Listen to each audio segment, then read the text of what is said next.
இயேசுவுக்கே புகழ். இன்று நம்முடைய தியானத்தின் முதல் நாளாக இன்று நம்முடைய தியான சிந்தனைகள் அனைத்தையும் இந்த தியான நாட்களையும் முழுமையாக கடவுளுடைய பாதத்தில் நாம் வைத்து பயபக்தியோடு ஒரு ஜெபத்தோடு நாம் இந்த தியானத்தை தொடங்குவோம். முடிந்தால் கண்களை மூடியவாறு இந்த தியான சிந்தனையில் நாம் பங்கெடுப்போம், இந்த ஜெபத்தில் பங்கெடுப்போம். எங்களை ஒவ்வொரு நாளும் பாதுகாத்து வழிநடத்தி வரும் அன்பு தந்தையே இறைவா,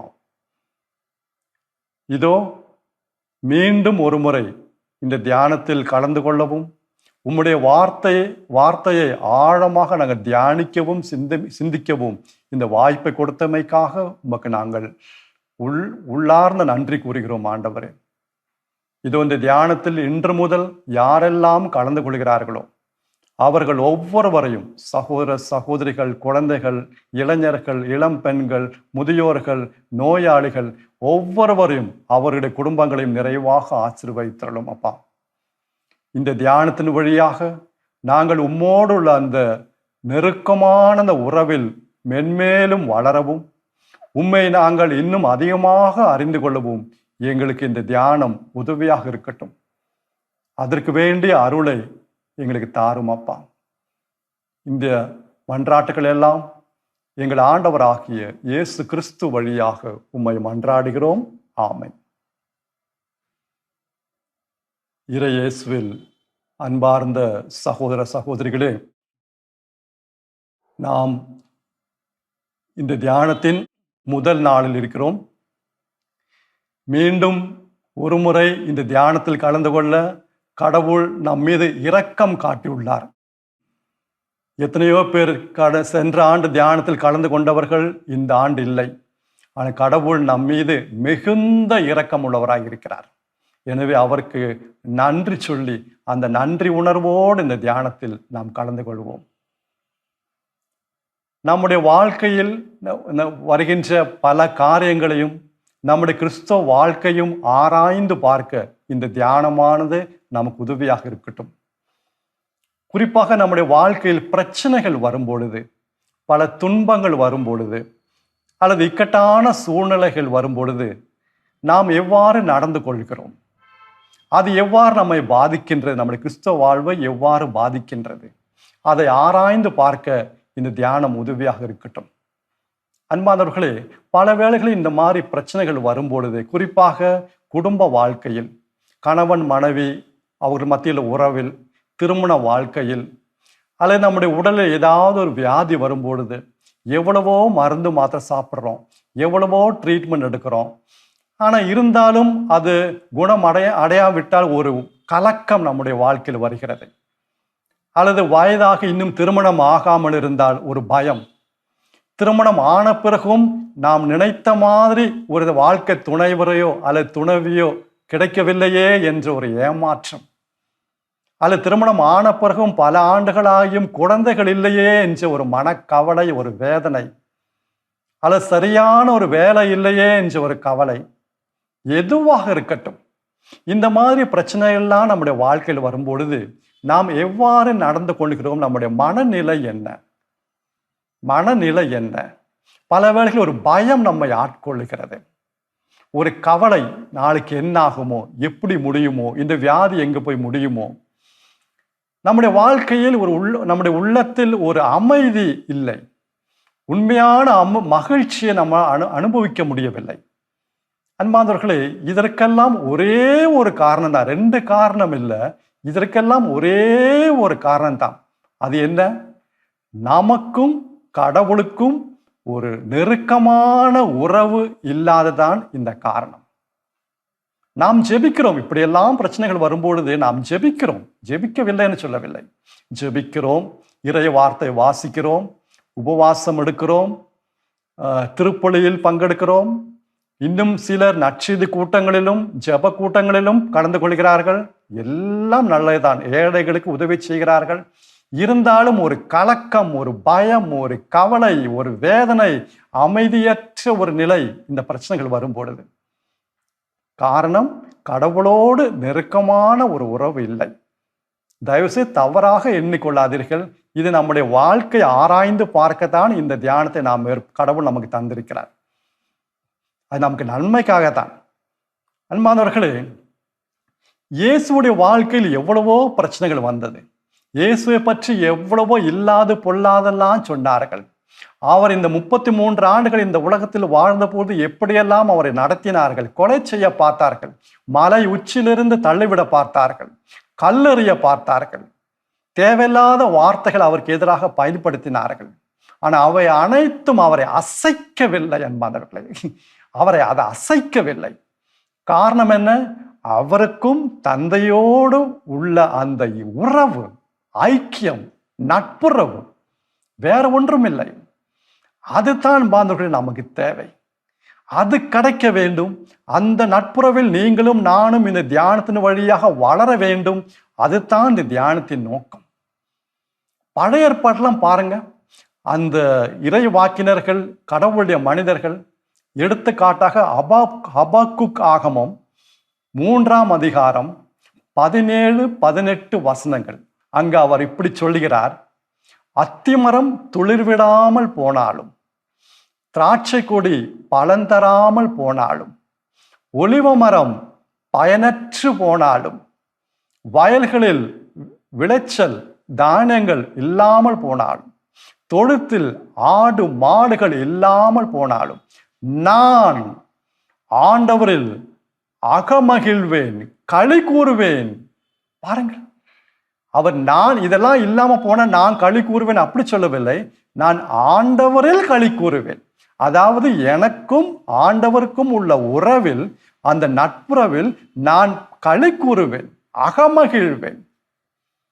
அந்த உறவு தாங்க. ஒன்றுமே இல்லாம போனாலும், அத்திமரம் துளிர் விடாமல் போனாலும், திராட்சை கொடி பலன் தராமல் போனாலும், ஒலிவ மரம் பயனற்று போனாலும், தியானங்கள் இல்லாமல் போனாலும், ஆடு மாடுகள் இல்லாமல் போனாலும், நான் ஆண்டவரில் களி கூறுவேன், அகமகிழ்வேன். அந்த உறவு அதுதாங்க நமக்கு தெம்பை தருகிறது, வல்லமை தருகிறது. புனித பவுலடிகளார் சொல்லுகிற பல வார்த்தைகள் எனக்கு சவாலாக இருக்கும். அதாவது பிலிப்பியர் 4:4 அவர் சொன்ன வார்த்தைகள் நமக்கு அனைவருக்கும் தெரியும். ஆண்டவரில் அகமகிழுங்கள். மீண்டும் கூறுகிறேன், அகமகிழுங்கள், மகிழுங்கள், என்றும் மகிழுங்கள். அன்பார்ந்தவர்களே, இந்த வார்த்தைகள் அவர் எங்கிருந்து சொன்னார் தெரியுமா? எந்த ஒரு சூழ்நிலையில் இந்த வார்த்தைகளை அவர் சொன்னார் தெரியுமா? ஜெயிலில், சிறைச்சாலையிலிருந்து சொன்னார். இந்த பிலிப்பிற்கு எழுதிய கடிதம் சிறைச்சாலையிலிருந்து எழுதினார். அன்றைக்கு சிறைச்சாலாம் இன்றைக்கு மாதிரி கிடையாது. அவங்க கை காலெல்லாம் இரும்பு சங்கிலியால் கட்டி போட்டிருப்பாங்க. ஜெயிலில் ஒரு சுத்தம் இருக்காது. வேலைக்கு நேரத்திற்கு சாப்பாடு உணவு கொடுக்க மாட்டாங்க. அப்படி அந்த ஒரு இக்கட்டான மோசமான சூழ்நிலையில் அவர் சொன்ன வார்த்தைகள், ஆண்டவரில் என்றும் மகிழுங்கள், மீண்டும் கூறுகிறேன் மகிழுங்கள், ஆண்டவரில் மகிழுங்கள். அதாவது கடவுளோடு உள்ள அந்த உறவில் மகிழுங்கள் இந்த சூழ்நிலையிலும். அன்பானவர்களே, இதை நாம் கற்றுக்கொள்ள வேண்டும். இந்த உறவு தாங்க நமக்கு சக்தியும் வல்லமையும் நம்பிக்கையும் உற்சாகத்தையும் நமக்கு தருகிறது. இந்த தியானத்தில் கலந்து கொள்ளும் ஒவ்வொரு சகோதர சகோதரிகளும் இந்த கடவுளோடு, அதாவது இயேசுவோடு உள்ள உறவில் கண்டிப்பா வளருவார்கள் என்ற நம்பிக்கை எனக்கு இருக்கிறது. கடவுள் நமக்கு அனைவருக்கும் உதவி செய்வார். இறை வார்த்தை வாசிக்கும் போது கூட பாருங்க, பல வேளைகள் ஒரு ஆர்வம் வரமாட்டேங்குது, ஒரு இன்ட்ரெஸ்ட் வரமாட்டேங்குது. கடவுளுடைய வார்த்தை பைபிள் புரிய மாட்டேங்குது. என்னங்க காரணம்? ஒரு எடுத்துக்காட்டு சொல்லுகிறேன். என்னுடைய தந்தை, என்னுடைய அப்பா இறந்து கிட்டத்தட்ட 3 ஆண்டுகள் ஆகுகிறது. என்னுடைய அப்பா வாழ்ந்த நாட்களில் ஒரு டைரி ஒன்று, அவருடைய வாழ்க்கை குறிப்புகள்லாம் எழுதி வச்சிருந்த ஒரு டைரியில. இப்போ எங்க அம்மா அந்த டைரி எடுத்து வாசிக்கிறாங்க பாருங்க. அப்படியே அந்த அந்த வார்த்தைகள்லாம் வாசிக்கும் போது, அந்த டைரியை வாசிக்கும் போது அப்படியே எங்க அம்மா அப்படியே அதில் ஆழ்ந்து போயிடுறாங்க. அப்படியே மிக கவனத்தோடு வாசிக்கிறாங்க. சில வேளைகள் அதை வாசிக்கும் பொழுது எங்க அம்மாவுடைய கண்ணில் தண்ணி கூட வருதுங்க.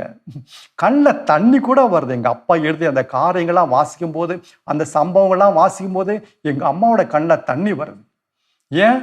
எங்க அப்பாவோட உள்ள அந்த நெருக்கமான உறவு. இதே டைரியை புத்தகத்தை வேற ஆள்கிட்ட பக்கத்து வீட்டுக்காரன்ட்டையோ அல்ல பக்கத்து வீட்டு அம்மாட்டையோ நீங்க வாசிக்க கொடுத்து பாருங்க, அவங்களாம் வாசிச்சுட்டு அவங்க வேலையை பார்த்துட்டு போயிட்டே இருப்பாங்க. ஒன்றும் தொடாது, ஒன்றும் தொடாது. இது என்ன அப்படின்னு சொல்லி வாசிச்சு போயிட்டே இருப்பாங்க. இன்றைக்கு இறைய வார்த்தை பலர் இப்படிதான் வாசிக்கிறாங்க. ஒரு ஆர்வம் இல்லை, இன்ட்ரெஸ்ட் இல்லை, புரிய மாட்டேங்குது. ஏன்? கடவுளோடு அந்த நெருக்கமான உறவு எங்கேயோ எப்போதோ நாம் இழந்து விட்டோம். அன்பான சகோதர சகோதரிகளே, இன்றைக்கு என்ன ஆகிவிட்டது? நாம் கிறிஸ்தவ வாழ்வை ஒரு மதமாக மாற்றிவிட்டோம். மதமாகிவிட்டோம். கிறிஸ்தவ வாழ்வு, கிறிஸ்தவம் ஒரு மதம் கிடையாது. இது உறவு. மதம் வேற, உறவு வேறங்க. இன்றைக்கு வேதனையோடு சொல்லுகிறேன், கிறிஸ்தவ வாழ்க்கையை நாம் ஒரு மதமாக, உங்களுடைய மதம் என்ன, ரிலிஜன் என்ன என்று கேட்டால் நான் கிறிஸ்டியன் என்று சொல்லுகிறார்கள். நாம் மதம் கிடையாது. மதத்திற்கும் உறவுக்கும் என்னங்க வித்தியாசம்? நிறைய வித்தியாசங்க. ஒருத்தரோட வீட்டில் வேலைக்காரியும் இருக்கா, மனைவி இருக்கா. வேலைக்காரியும் வேலை செய்யறா, மனைவியும் அந்த வீட்டில் வேலை செய்கிறாங்க. 2 பேரும் கஷ்டப்பட்டு உழைக்கிறாங்க, வேலை செய்கிறாங்க. ஆனால் வேலைக்காரியோட மனசில் எப்பவுமே இந்த மாதம் கடைசியில் எவ்வளவு கிடைக்கும், என்ன கிடைக்கும், ஒரு கணக்கு போடுறாங்க. மனைவி அப்படி கிடையாது. மனைவி அன்போடு அந்த உறவோடு தன்னுடைய கணவனோடு அந்த உறவின் நிமித்தம் அவள் வேலை செய்கிறா, உழைக்கிறார். இதாங்க மதம். வேலைக்காரி தான் மதத்திற்கு அடையாளம். எனக்கு என்ன கிடைக்கும்? நான் ஜெபிக்கிறேன், பைபிள் வாசிக்கிறேன், கோயிலுக்கு போகிறேன், பூசையில் பங்கெடுக்கிறேன், திருவிருந்தில் பங்கெடுக்கிறேன், உபவாசம் எடுக்கிறேன், ஏழைகளுக்கு உதவி செய்கிறேன், கடைசி பாவ சங்கீதம் செய்கிறேன், பாவத்தை அறிக்கையிடுறேன். எனக்கு என்ன கிடைக்கும்? என்னுடைய மகளுடைய திருமணம் நடக்குமா? பையனுக்கு குழந்தை கிடைக்குமா? என் பையன் பரீட்சையில் நல்லா மார்க் வாங்குவானா? வேலை கிடைக்குமா? இந்த வியாதி குணமா? ஒரு கணக்கு போடுறோம். இதாங்க மதம். உறவுங்கிறது அன்பு நிமித்தம். எனக்கு கிடைக்குதோ கிடைக்கலையோ, அவருடையதெல்லாம் அந்த வீட்டுக்காரதெல்லாம் அந்த மனைவி சொந்தங்க, மனைவி இதெல்லாம் அந்த வீட்டுக்காரங்க சொந்தங்க. இயேசு அருமையா சொல்லுவார். யோவான் எழுதிய நற்செய்தி 17ஆம் அதிகாரம் 10வது வசனம். காஸ்பல் ஆஃப் சென்ட் ஜான், யோவான் எழுதிய நற்செய்தி 17ஆம் அதிகாரம் 10வது வசனம். தந்தையே, என்னுடையதெல்லாம் உம்முடையது, உம்முடையதெல்லாம் என்னுடையது. அந்த உறவு பாருங்க. அங்க கணக்கு போடுறது கிடையாது.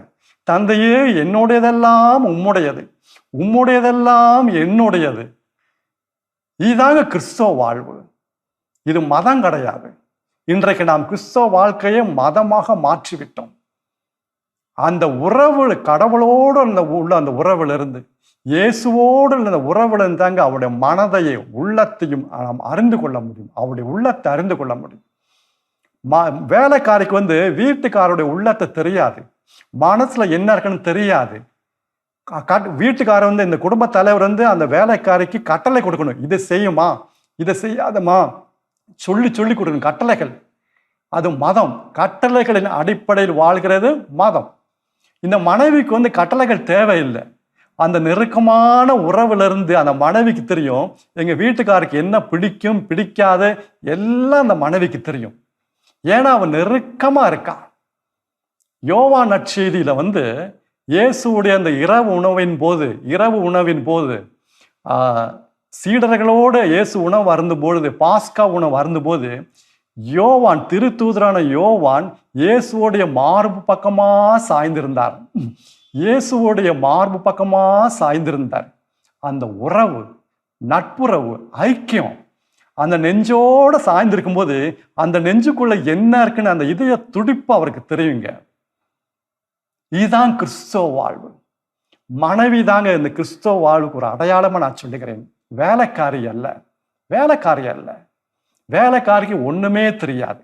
அவளுக்கு என்ன கிடைக்கும், எப்ப கிடைக்கும், எவ்வளவு கிடைக்கும், இதுதான் அவளுடைய மனசுல. இன்றைக்கு வேதனையோடு சொல்வது என்ன? இதைத்தான் சொல்லுகிறேன். இன்றைக்கு கிறிஸ்துவம் முழுவதும் மதமாக மாறிவிட்டது. உறவு எங்கேயோ போயிடுச்சு. அன்பானவர்களே, இந்த பூமியில் உள்ள உறவு, எல்லா உறவும், கணவன் மனைவி உறவு, நண்பர்கள் உறவு, பெற்றோர் பிள்ளைகள் உறவு எல்லாம் ஒரு நாள் இல்லாமல் போகிவிடும். ஆனா கடவுளோடு உள்ள அந்த நெருக்கமான உறவு, இயேசுவோடு உள்ள அந்த நெருக்கமான உறவு என்றென்றைக்கும் நீடிக்கும். அதுக்காக நாம் தாகத்தோடு கேட்போம். இந்த தியானத்துல கேட்போம். அன்பான சகோதர சகோதரிகளே, மதத்தின்படி வாழும் போது பல வேளைகள் நாம் முணுமுணுக்கிறோம். வேலைக்காரி பாருங்க, முணுமுணுப்பா, ஏன் இவ்வளவுதான் கொடுத்தீங்களா, இவ்வளவுதான் கிடைக்குமா, முணுமுணுக்கிறது. மரியாள் மார்த்தாவுடைய சம்பவம் தெரியும். மார்த்தாள் முணுமுணுத்தாள். மதத்தின் அடிப்படையில் வாழ்கிறவர்கள் ஒவ்வொருவரும் முணுமுணுப்பார்கள். கடைசியில, நான் இவ்வளவு நாளா கோயிலுக்கு போனேனே, இவ்வளவா ஜெபிச்சேனே, இவ்வளவா நான் உபவாசம் இருந்தேனே, திருப்பலியில் ஒவ்வொரு நாளும் பங்கெடுத்தேனே, எனக்கு என்ன கிடைச்சிச்சு? அவன் பாருங்க, ஒண்ணுமே செய்யறதில்லை. ஒரு ஜெபம் இல்லை, பூசை இல்லை, திருப்பலி இல்லை, ஒண்ணுமே இல்லை. எல்லா விதமான அசிங்கமான காரியம் எல்லாம் செய்யறான். அவன் பாருங்க, மாடிக்கு மேல மாடி கட்டிட்டான். எனக்கு என்னங்க கிடைச்சிச்சு? கோயிலுக்கு போய் எனக்கு என்னங்க பிரயோஜனம்? இது தாங்க மதம். இங்க உறவு கிடையாது. மதத்தின் அடிப்படையில் வாழ்கிறவர்கள் ஒவ்வொரு நாள் ஏதாவது ஒரு பிரச்சனை வரும்போது எங்கேயோ அவர் முணுமுணுப்பார்கள். நிச்சயம். அன்பான சகோதர சகோதரிகளே, அருமையான நேரம் இந்த நாட்கள், தியான நாட்கள். நம்முடைய வாழ்க்கையை நாம் ஆராய்ந்து பார்க்க, இந்த உறவின் அடிப்படையில் வாழ்கிறோமா அல்லது மதத்தின் அடிப்படையில் வாழ்கிறோமா? எனக்கும் இயேசுவுக்கும் நெருக்கமான ஒரு உறவு இருக்கிறதா? அந்த ஐக்கியம் இருக்கிறதா? அந்த நட்புறவு இருக்கிறதா? நான் அவருடைய மார்பின் பக்கமா சாய்ந்திருக்கிறேனா? அல்லது நான் ஒரு வேலைக்காரியை போல இந்த மதத்தின் அடிப்படையில் எனக்கு இவ்வளவுதான் கிடைச்சா, அல்லது எனக்கு எவ்வளவு கிடைக்கும், எவ்வளவு கிடைச்சிருக்கணும், அப்புறம் ஏன் நான் அப்படி ஜெபிக்கிறேன், அப்புறம் ஏன் நான் கோயிலுக்கு போறேன், ஏன் இந்த வாழ்க்கை இப்படி ஒரு பிரச்சனை, ஏன் இப்படி ஒரு வியாதி, நான் என்ன பாவம் செஞ்சேன், ஏன் என் பொண்ணுக்கு இன்னும் திருமணம் நடக்கல, ஏன் என் பையனுக்கு இன்னும் பிள்ளைங்க இல்லை, ஏன் எப்படி ஒரு கணவரை கடவுள் கொடுத்தாரு, ஏன் இப்படி ஒரு மனைவியை கடவுள் கொடுத்தாங்க? முணுமுணுக்கிறது. உறவு இல்லாத ஒரு அடையாளம் அதுதாங்க முணுமுணுக்கிறது. இந்த தியானத்துல நமக்கு ஒண்ணுமே புரியலன்னா கூட பரவாயில்ல, இந்த முணுமுணுக்கிறதாவது நாம் நிறுத்துவோமே, அதே ஒரு பெரிய ஒரு ஆசீர்வாதமாக அமையும். அன்பாந்தவர்களே, நிச்சயமாக கடவுள் நமக்கு உதவி செய்வார். அன்பாந்தவர்களே, ஒன்று மட்டும் நாம் தெரிந்து கொள்ள வேண்டும். இந்த இயேசுவோடு கடவுளோடு உள்ள அந்த உறவில் மட்டும்தான் நாம் நிலை வாழ்வை பெற்றுக்கொள்ள முடியும். இல்லை என்றால் நிலை வாழ்வு பெற்றுக்கொள்ளவே முடியாது. நிலை வாழ்வு என்றால் என்ன? யோவான் நற்செய்தி 17ஆம் அதிகாரம் 3வது வசனம். Gospel of St. John, யோவான் நற்செய்தி 17ஆம் அதிகாரம் 3வது வசனம். உண்மையான ஒரே கடவுளையும் அவர் அனுப்பிய இயேசு கிறிஸ்துவையும் அறிவதே நிலை வாழ்வு. உண்மையான ஒரே கடவுளையும் அவர் அனுப்பிய இயேசு கிறிஸ்துவையும் அறிந்து கொள்வதே நிலை வாழ்வு. எப்படிங்க அறிந்து கொள்ள முடியும்? இந்த உறவில் தாங்க அறிந்து கொள்ள முடியும். எனக்கு எங்க அப்பாவை தெரிகிற மாதிரி பக்கத்து வீட்டுக்காரங்களுக்கெல்லாம் எங்க அப்பாவை தெரியாது. எங்க அப்பாவை பார்த்துருப்பாங்க, பழகிருப்பாங்க. ஆனா எங்க அப்பாவோட உள்ள எனக்கு மட்டும்தாங்க தெரியும். ஒரு மனைவிக்கு மட்டும்தாங்க கணவருடைய உள்ளத்தை மனதையும் அறிந்து கொள்ள முடியும். அதே மாதிரி உண்மையான ஒரே கடவுளையும் அவர் அனுப்பிய இயேசு கிறிஸ்துவையும் அறிவதே நிலை வாழ்வு. அதுதான் இட்டர்னல் லைஃப். இந்த வாழ்வு இந்த உறவில் இருக்கிற மட்டும்தாங்க அனுபவிக்க முடியும் இந்த பூமியில. வேற யாருக்கும் முடியாதுங்க. அதை நாம் இழந்து விடக்கூடாது. எனவே இந்த தியான சிந்தனைகளோடு நாம் தொடர்ந்து இந்த தியானத்தில் பங்கெடுப்போம். அதே நேரத்தில் ஜெபிங்க. நாம் ஜெபிப்போம், ஏக்கத்தோடு தாகத்தோடு ஜெபிப்போம். தூய ஆவியானவரே, இன்று வரைக்கும் நான் வாழ்ந்த இந்த மதத்தின் அடிப்படையில் வாழ்ந்த வாழ்க்கை எனக்கு போதும். எனக்கு ஒரு புதிய ஒரு வாழ்க்கை தாங்க. எனக்கு இயேசுவை இன்னும் அதிகமாக அறிந்து கொள்ளவும், இயேசுவோடு உள்ள அந்த உறவில், நட்புறவில், ஐக்கியத்தை இன்னும் அதிகமாக வளர இந்த தியானம் நிச்சயமாக எனக்கு உதவியாக இருக்கட்டும். அதற்கு வேண்டிய அருளை ஆவியானவரே எனக்கு தாங்க என்று யாரெல்லாம் இன்றைக்கு ஜெபிக்கிறார்களோ, இப்போது ஜெபிக்கிறார்களோ, அவர்களுக்கு நிச்சயமாக ஆவியானவர் இந்த சிறப்பான அந்த அருளை, அந்த உதவியை, அந்த வரப்பிரசாதத்தை அவர் நிச்சயமாக கொடுப்பாருங்க. எப்படிப்பா நீங்க இந்த உறுதியா சொல்றீங்க அப்படின்னு கேட்குறீங்களா? எனக்கு தெரியுங்க. ஏனெனில் இதுவே தகுந்த காலம்.